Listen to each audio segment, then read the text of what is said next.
Also believe, and it's personal, and I was actually it was hurtful to hear you talk about the reputations of two United States senators who built their reputations and career on the segregation of race in this country. And it was not only that, but you also worked with them to oppose busing. And, you know, there was a little girl in California who was part of the second class to integrate her public schools. And she was bused to school every day. And that little girl was me. Was me. Shocking. Whatever. Do you want the truth? Are you tired of being so confused? You feel like you're more f***ed up than the lies on the evening news? Well, just step right in. We can talk about it all as friends. And if you want, we can... Matthew Spear from the Donut Friend Me Show. Kamala Harris. First before that, Still Point. STIILPOINT. The Donut Friend Me Show is here. We're going to try that again. We're going to be live tonight, 7 o'clock. We're talking about the Californication process of the United States and what is going on with Kamala Harris and Joe Biden. It's so... We didn't see her for 3.5 years. Now we can't escape her, and I wonder why. Once the concerts wear off and the perfume and flattery, people are going to remember why they don't like this lady. Remember, she got less than 1% of the national vote during the Democratic primary of 2020. The leftist Democrats are on a mission to reshape America into their warped vision and their latest champions, Kamala Harris and Tim Walz. These two are leading the charge to turn the entire country into one giant version of California, a bureaucratic, tax-heavy, freedom-light disaster.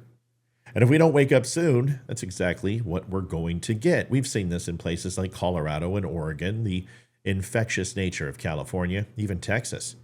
And there's a reason people are fleeing states like Minnesota and California. These states, once vibrant and full of opportunity, are now sinking under the weight of extreme leftist policies that punish success, stifle innovation, and disregard the various values that made this country great. Minnesota, under the so-called leadership of Tim Walz, has become a prime example of what happens when you let socialist ideas run wild. It's like watching a Midwest version of California unfold, where the government is in your pocket, your personal freedom is under siege, and the future looks bleak. The media loves to paint Tim Walz as some down-to-earth, folksy guy who embodies Midwestern values and steals valor. Oh, wait, they didn't put that in there. But don't buy it, and don't buy the nonsense. Walz isn't your average Minnesotan. He's a full-blown socialist dressed up in a Carhartt jacket. And now, as Kamala Harris's chosen running mate, he's on a mission to bring his brand of radical leftism to the entire country.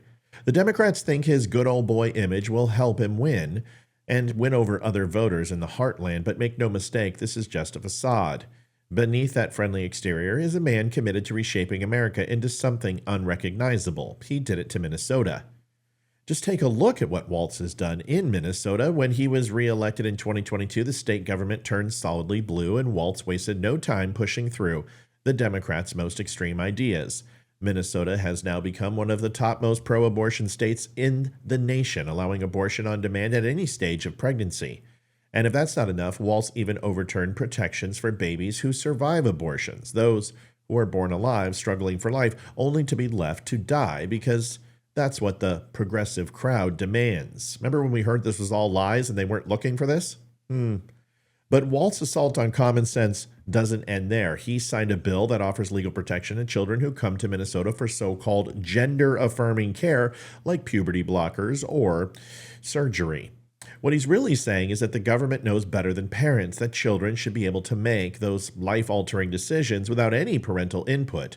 It's a classic example of big government overreach, and it should have every parent in America concerned. Let's not forget about California. Gavin Newsom, Harris's political kin, is just as dangerous, maybe even more so.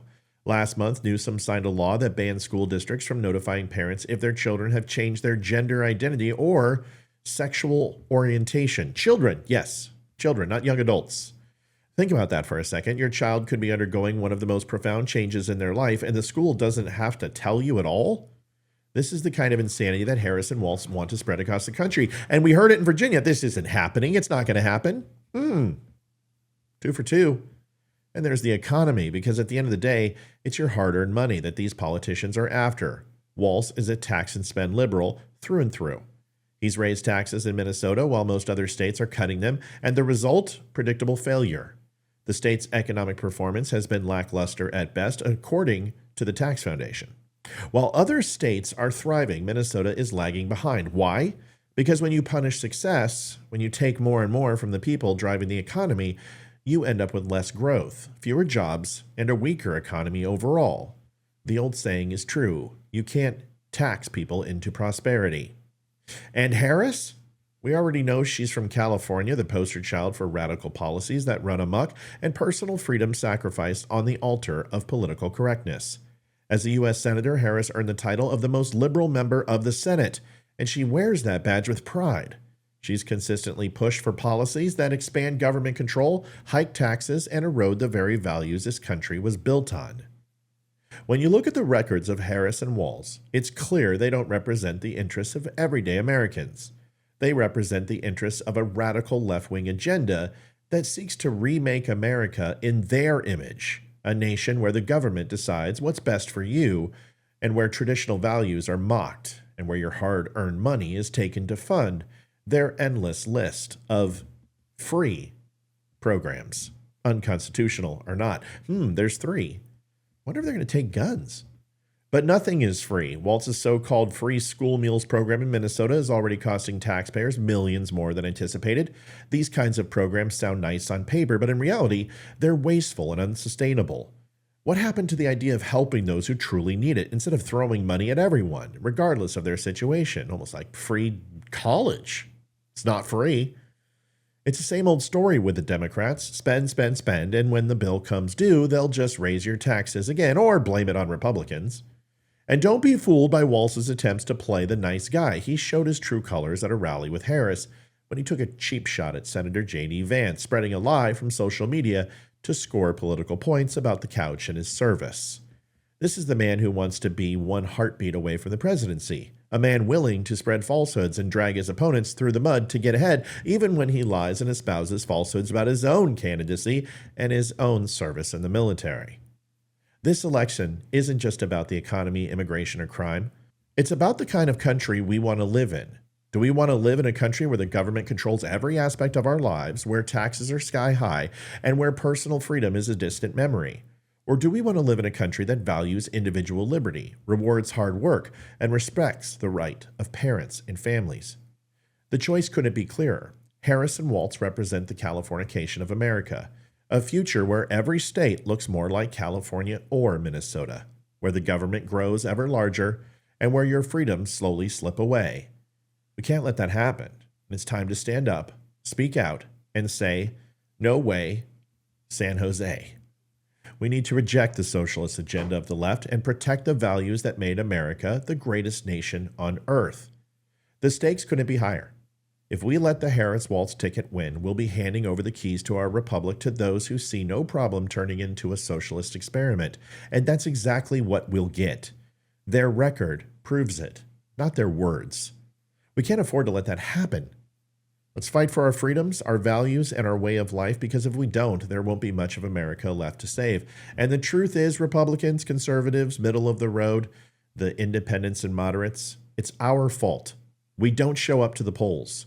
We show up on the day. We don't early vote. We don't rally our friends. We don't get out there.